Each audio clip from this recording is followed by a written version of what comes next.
How to fix lag on Roblox mobile. Hello everyone.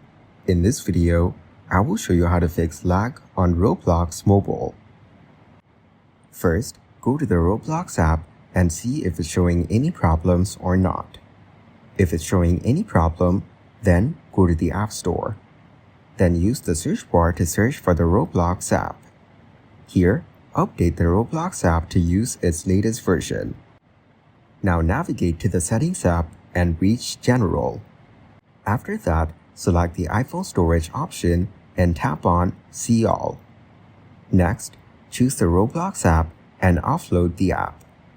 Reinstall the app to fix lag on Roblox mobile. Now, tap on General and select the Software Update option. Update your software to use its latest features and version. Thank you guys for watching this video. Hope you got some value. Make sure to like the video and subscribe to the channel to get notified of new videos. See you in the next one.